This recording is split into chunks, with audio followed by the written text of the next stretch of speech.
بسم الله الرحمن الرحيم والصلاة والسلام على رسوله الكريم وعلى آله وصحبه وسلم تسليما كثيرا. السلام عليكم ورحمة الله تعالى وبركاته. D'abord, je souhaite la bienvenue à notre cher invité, à notre cher frère, Aziz Sini. Peut-être certains élèves le connaissent très très bien. Et je pose la question, qui connaît Aziz Sini dans cette salle? Personne ne le connaît. Voilà. Tant mieux. On va vous faire connaître qui est Aziz Sini. Je le remercie au nom du lycée Averroès, au nom des élèves, au nom des professeurs, au nom de l'administration, parce que dès qu'on lui a téléphoné pour venir nous rendre visite et tenir une intervention, une conférence, échanger avec les élèves, c'est ça le plus important pour nous, il a accepté sans aucune hésitation. Enfin, barakallahu fih, et qu'il sache qu'il est entre ses frères et ses sœurs, et qu'il est chez lui dans cette mosquée, dans ce lycée d'enseignement privé musulman. Je me rappelle en 2004, Aziz Sini nous a rendu visite ici. C'était un an après l'ouverture du lycée Averroès. Aujourd'hui, le lycée Averroès, il a 8 ans d'existence. Il est sous contrat d'association avec l'État. Il a fait de bons résultats. Aujourd'hui, nous avons 150 élèves et une équipe de professeurs, autour de 25 professeurs. Et voilà, on avance. Nous avons d'autres projets. L'intervention de notre cher frère Aziz aujourd'hui tourne autour de la réussite et va nous parler un peu de son expérience, parce que c'est un exemple de réussite pour nous. On peut réussir dans ce pays si on travaille bien, si on réussit dans nos études, dans nos projets. Et bien Aziz Sini, il est un exemple de réussite. C'est quelqu'un qui a bien réussi son parcours professionnel. C'est pour cela aujourd'hui, on l'a invité pour nous parler un peu de son expérience concrète. Ce n'est pas des idées dans l'air, mais c'est une expérience qu'il a vécue depuis son plus jeune âge. Aziz Sini, il est encore très jeune, il a à peine 20 ans. C'est gentil, c'est gentil. Un petit peu plus. Voilà, mais on ne dirait pas, hein. Il est encore très jeune, donc je lui donne la parole. Il va nous parler un peu de son parcours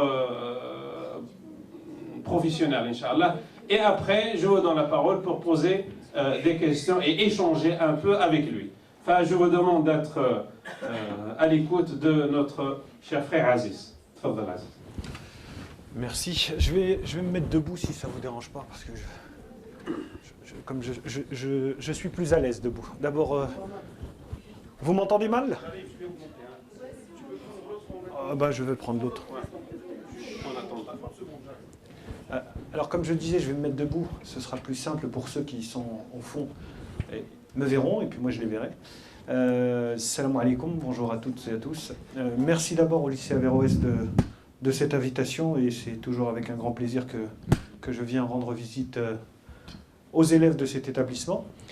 L'idée de cette intervention, c'est surtout de me présenter. Je suis bien content que personne ne me connaisse, comme ça j'aurais pas l'impression de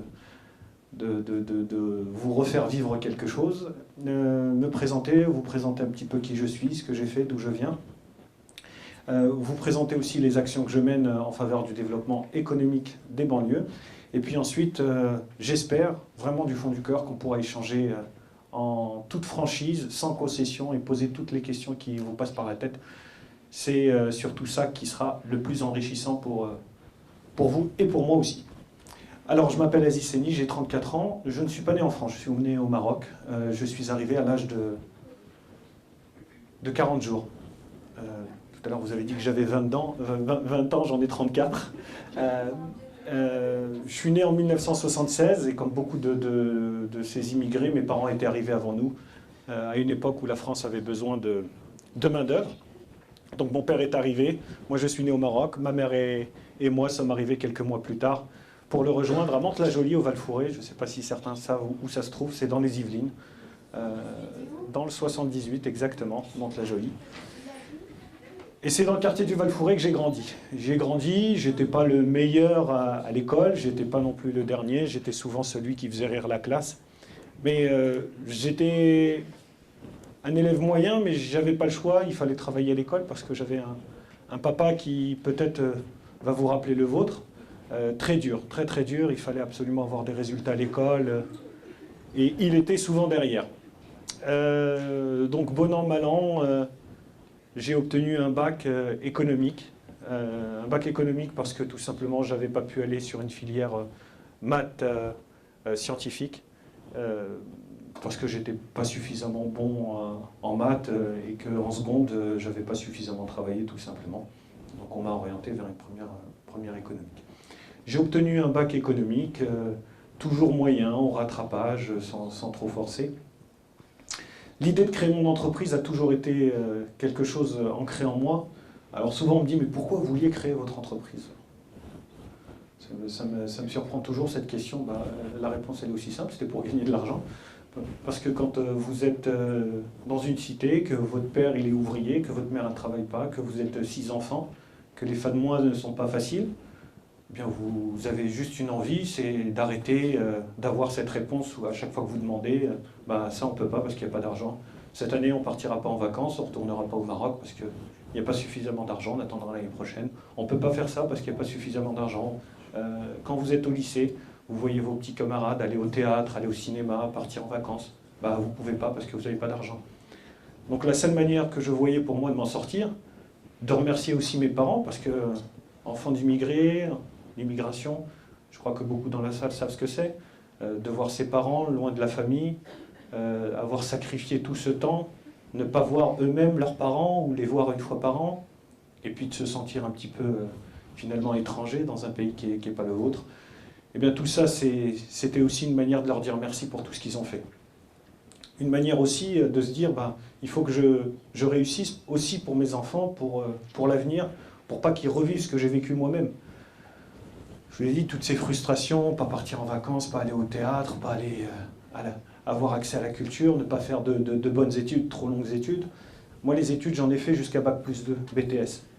Après le BTS, un BTS transport logistique, j'ai demandé à mon père, papa, il y a une école qui s'appelle l'École supérieure des transports, c'est 30 000 francs par an. Est-ce que je peux m'y inscrire ? Regardez, il a dit, 30 000 francs toi, 30 000 francs aide, 30 000 francs celui-là, tes 4 sœurs, va travailler. Donc j'ai été travailler et j'ai pas pu continuer mes études. Je lui en veux pas, mais la vie a fait que. Voilà, ça ne m'a pas empêché, je vous raconterai après, de poursuivre mes études plus tard et de passer par HEC, puis de passer par l'ESSEC, qui sont 2 grandes écoles de commerce. Donc j'en suis arrivé à créer mon entreprise après 2 années. J'ai eu mon bac, mon BTS transport logistique, et puis ensuite j'ai eu l'idée d'aller me faire recruter dans 2 entreprises. J'ai travaillé dans 2 entreprises en même temps. Je travaillais dans une grande entreprise, un grand groupe, et une petite PME. Je travaillais à peu près 15 à 18 heures par jour. Pourquoi avoir fait ce choix ? Pour pouvoir gagner de l'argent, pour pouvoir créer mon entreprise et pour acquérir de l'expérience. Parce qu'on ne travaille pas de la même manière dans un grand groupe que dans une PME. Dans un grand groupe, vous avez votre mission, vous êtes recruté, le travail est bien structuré. Dans une petite entreprise, quand vous êtes 20, 50, on vous demande quasiment de tout faire. Donc c'est bien d'acquérir cette expérience-là. J'ai fait ça pendant 2 ans. J'ai démissionné pour créer ma première entreprise. La première entreprise que j'ai créée, elle s'appelle ATA. C'est une société de taxis collectifs. Alors, des taxis collectifs, vous en avez sûrement vu si vous êtes allé dans les pays du Maghreb, si vous avez été au Moyen-Orient, si vous avez été même en Hollande ou en Belgique. On est des petits véhicules, on groupe des personnes, on les amène d'un point A à un point B et ils payent moins cher qu'un taxi. Et la différence avec le taxi, c'est qu'ils savent toujours combien le client sait toujours combien il paye avant de partir. Donc j'ai commencé tout seul, avec ma petite voiture, dans mon quartier au Val-Fouré. Et puis, bon an, mal an, l'entreprise s'est développée. Alors pour créer son entreprise, il faut beaucoup de choses. D'abord, il faut l'envie. J'avais 23 ans, j'avais juste un BTS, et tout ce que j'avais comme image de moi-même, c'était celle qu'on voit dans les médias, quand vous allumez la télé, quand vous lisez les journaux, quand vous êtes un jeune de banlieue, c'est pas une image positive. Donc prendre confiance en soi. Est-ce que ce rêve d'être chef d'entreprise, pour moi, c'était pas un rêve trop grand pour moi? Est-ce que j'étais capable de mettre et d'endosser le costume? Ça, c'était la première barrière psychologique, de prendre confiance en soi. Ensuite, il fallait trouver de l'argent. Où est-ce qu'on va trouver de l'argent quand on n'en a pas? J'ai un petit peu regardé tout ce qui pouvait existait. Et puis, je suis tombé sur des concours à la création d'entreprises, des associations comme les boutiques de gestion ou l'Association pour le droit à l'initiative économique, qui m'ont aidé. Elles m'ont aidé à monter mon dossier pour créer mon entreprise. Elles m'ont aussi aidé à trouver de l'argent. Et l'argent, je l'ai trouvé en faisant des concours. Il y a des concours qui existent, où il y a plusieurs centaines de personnes qui, comme vous, comme moi, cherchaient de l'argent pour créer leur entreprise, et il fallait défendre ça devant un jury. Et il fallait expliquer pourquoi vous allez gagner le concours, et pourquoi on vous donnerait à vous le prix plutôt qu'un autre. Et en faisant tous ces concours, j'ai gagné à peu près 80 000 €. Donc il a fallu à chaque fois démontrer que j'étais le meilleur, que j'avais le meilleur dossier, que mon entreprise allait être rentable, qu'elle allait être durable, qu'elle allait recruter des gens et que dans 5 ans, dans 10 ans, elle serait encore là parce que le service était bon, parce que le client était là, le marché était là. Donc après avoir démarré cette entreprise, aujourd'hui, elle emploie 70 personnes et elle fait 3 millions d'euros de chiffre d'affaires. Donc vous voyez, en 10 ans, l'entreprise s'est bien développée. Mais je n'ai pas fait que ça. Moi, dans mon quartier, je me suis toujours demandé pourquoi, au collège, au lycée, on n'avait jamais vu de chef d'entreprise venir nous parler de ça. Pourquoi, nous, dans les quartiers, je ne savais pas, peut-être qu'ailleurs c'est pareil, mais j'ai découvert qu'ailleurs c'était pas pareil. Pourquoi, dans nos quartiers, on voyait des gens de l'usine Renault, Peugeot d'à côté venir nous expliquer dans le collège que ce serait bien que plus tard on aille sur la chaîne automobile, peut-être aussi pour remplacer nos parents, ou bien la Fédération du bâtiment, venir nous expliquer qu'il faut du monde sur les chantiers, mais j'ai jamais vu un médecin, un chef d'entreprise venir nous dire la France manque de médecins, la France manque de chefs d'entreprise, d'avocats, de juges. Donc, ça c'est le premier constat. Le deuxième constat, c'est qu'avec d'autres amis, comme on avait gagné pas mal de concours de créateurs d'entreprises, on avait eu aussi un petit peu de presse, on était passé un petit peu dans les journaux, un petit peu à la télé, et on a des amis qui venaient nous voir pour nous dire tiens, moi aussi je voudrais créer mon entreprise, tiens, moi aussi, est-ce que tu peux me dire comment tu as trouvé des conseils, de l'aide? Et puis on a décidé finalement de créer une association qui s'appelle aujourd'hui l'Association nationale des jeunes entrepreneurs, qui a pour but de faire ce que je fais aujourd'hui, venir vous parler de création d'entreprise dans les écoles, mais pas uniquement dans les écoles, dans les quartiers.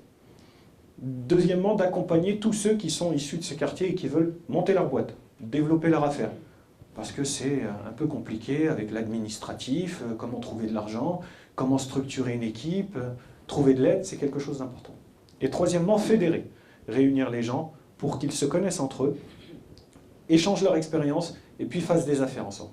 C'est une association qui aujourd'hui a à peu près 600 membres, un petit peu partout en France, pas trop sur le nord, plutôt sur l'Alsace, sur l'Île-de-France, en Gironde, et en Côte d'Or et en Bourgogne. Donc après avoir créé cette association, je me suis dit, qu'est-ce qui manque dans ces quartiers à ces entrepreneurs? L'expérience m'a montré qu'à chaque fois, il manquait 3 choses. Il manque de l'argent. On a beaucoup de gens qui veulent créer leur entreprise, mais qui manquent de finances. On a beaucoup de gens dans ces quartiers qui veulent développer leur entreprise, mais à qui il manque de l'expérience. Quelqu'un pour les accompagner, pour les aider. Et troisièmement, il manque aussi du réseau. Parce que tout fonctionne comme ça. Des gens qui connaissent des gens qui connaissent des gens. Est-ce que vous savez par exemple qu'en France, le premier facteur, la première source de recrutement dans les entreprises, c'est pas Pôle emploi. Quand vous allez chercher du travail, vous avez des chances de trouver du travail par Pôle emploi. Mais le premier facteur, c'est le réseau. C'est les gens qui connaissent les gens, les recommandations. Et ça, quand vous êtes issu